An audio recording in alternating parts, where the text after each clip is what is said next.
Annie. Hey. Wake up. No. You need to make a video. No. You haven't made a video in a month. Wake up. What?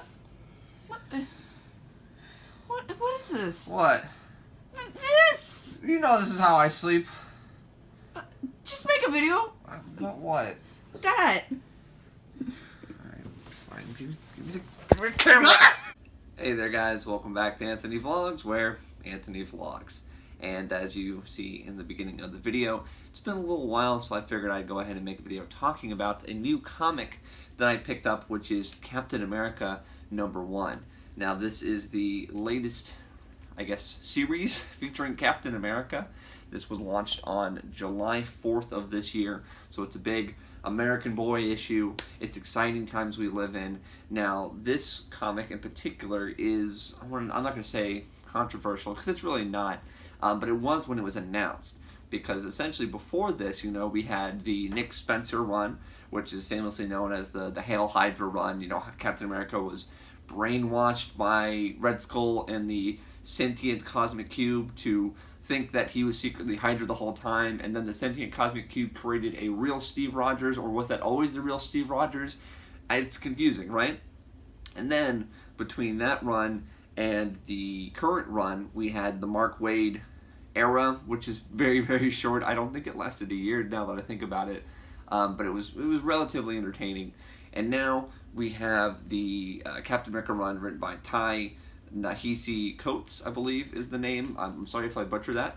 Now, this person was famous for writing the modern era Black Panther comics, which is what a lot of inspiration was taken for the movie, if I'm remembering that correctly.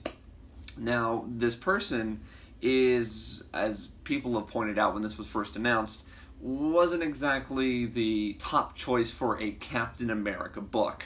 Now, the writer had come out, you know, right after that was announced and kind of tried to defend his reasoning for the book, basically stating that he's not going to try to take your favorite character and write a book about how lame he is, you know, whether he disagrees with the current standards of America and the American dream and all that, it shouldn't affect his writing abilities, which is true, and if anything, should challenge his way of thinking, which is good.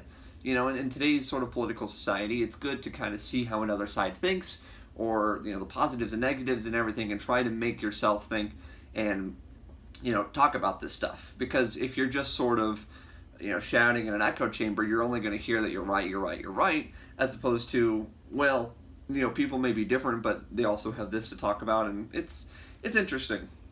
Now, this book is good. I will say, I enjoyed it. I'm excited to read more of it.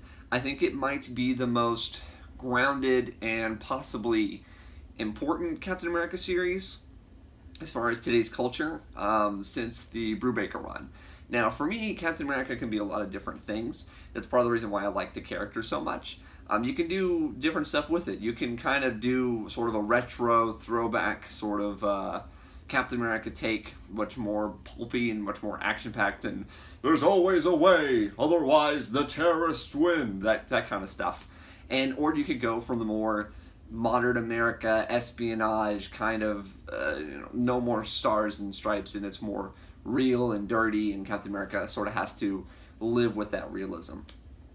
Now, I started reading Captain America on a regular basis around the Rick Remender Marvel Now run, and I enjoyed that quite a bit because that was a bit more of a sci-fi, pulpy kind of action story. Which is why this series is a bit more refreshing to me, because I want to try something a bit more coded in real-life problems, dealing with a character that is the embodiment of America, both good and bad. So that's exciting. I really do like that sort of take on it. I don't feel like this book ever hits you over the head with its messages. You know, there's a lot of Marvel stuff, especially now, that is just like, I don't know. I don't want to badmouth anybody or anything, but it's super obvious to me. It doesn't feel natural. I feel like comic books should have a message, and they should reflect the world that we live in, and they should have some importance to them, but at the same time, they shouldn't detract from the story, the characters, the fun side of comic books. You know, Stan had once said that he wanted X-Men to have a meaning but he didn't want you to, be bashed over the head with, this is about prejudice, kind of stuff like that. It needs to be more subtle. It needs to be woven in, so that way, when you're young, or whether you're just trying to have fun, you end up learning a lesson without even realizing it. And then when you come out of it going, oh, wow, actually, yeah, that makes way sense, and who knew I was being taught a lesson by good old Captain America. And I feel like this book could be that. Now, of course, this is just the first issue, so who knows? It could go either way. We could be 5 issues in, and it could be something just, I don't know, not something I'm into, and that's okay. But for now, I think it is worthwhile. I think that if you're wanting a Captain America book, check it out. It's interesting. It's something that I feel like is necessary right now, and hopefully it remains on this path of not being super obvious with its message and its meaning. Because there's some that, just like I said, there's just some that are way too on the nose, to the point where I can't even enjoy it. So, yeah, cool book. I also like the art. The art was done by a Leinil Francis Yu, also with Gary Allen Goulin and Sunny Cho. A lot of interesting names in this, which is great. It's good to see a lot of different types of people working on a Captain America book. That's the whole point of America. We're a melting pot. We've got a lot of different ideas and cultures and everything in here compared to other places, which is part of what makes it so great. So yeah, give it a check out if you can. If you can find an issue in your local comic book store, give it a read. I'm going to continue reading it. If anything happens, maybe I'll talk more about the book, but for now, this is pretty much all I have to say. So thanks, guys. Feel free to comment below if you've read the book, what your thoughts are. If you like Captain America, what do you look for in a Captain America book? Check out some other videos. Subscribe. I don't know, whatever I'll do. It's not. All right. See you guys later.